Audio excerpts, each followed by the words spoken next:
हाय नमस्कार. आज मी दाखवणार आहे गोड शंकरपाळे. तर तुम्ही त्या अगोदर माझ्या चॅनलवर नवीन असाल तर व्हिडिओला लाईक करा, शेअर करा आणि चॅनलला सबस्क्राईब करा. चला तर बनवायला सुरुवात करूया. मी हा 250 ग्राम मैदा घेतलेला आहे. यामध्ये मी आता खाकस टाकणार आहे आणि तुपाचं मोहन टाकणार आहे.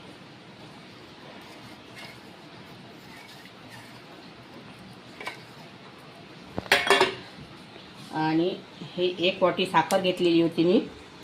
हे त्याचं पाणी करून घेतलेलं आहे थोडं गरम.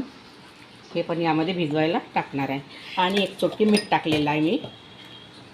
मिठाशिवाय गुळाला चव नसते येत. त्याचा मी आता गोळा करून घेणार आहे.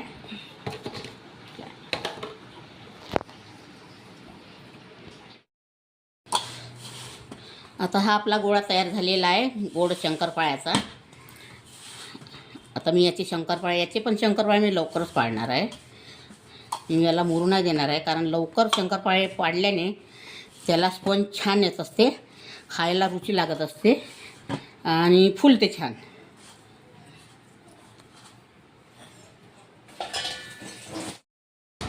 हे बघा, आता मी शंकरपाळे तुम्हाला लाटून दाखवत आहे.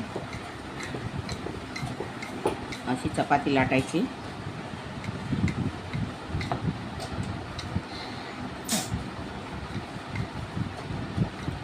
एकदम जाडी नाही घ्यायची आणि एकदम पातळ पण नाही घ्यायची.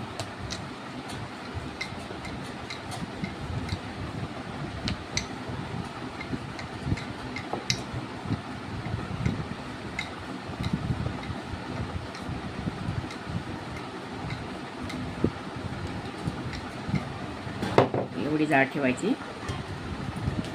आता याला याच्या कळा कापून घ्यायच्या.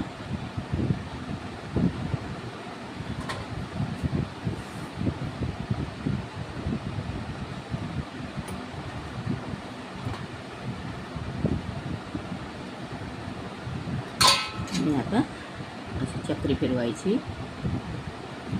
तुम्हाला मोठे लागत असेल मोठे कापू शकता, लहान लागत असेल तर लहान पण कापू शकता तुम्ही.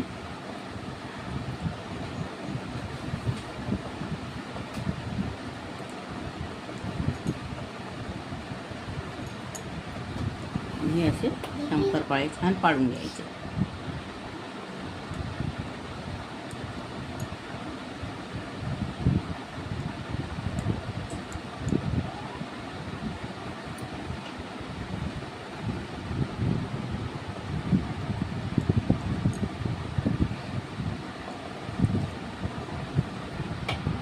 छान जाडे जाडे.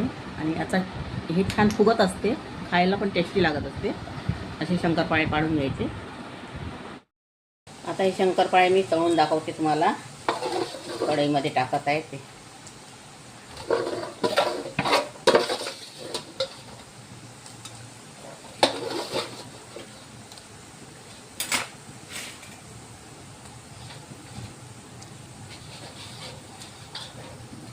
पहिले असे कमी आचेवर होऊ द्यायचे, नंतर थोडी आच मोठी करून घ्यायची गॅसची.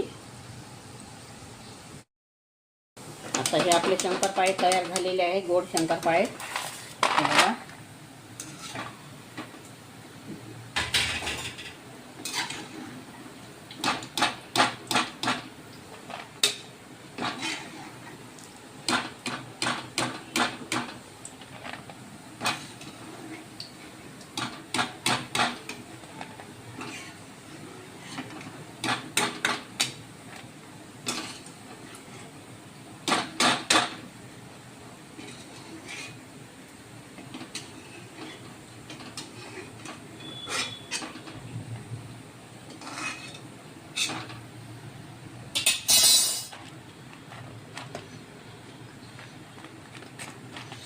आपले शंकरपाळे तयार झालेले आहे.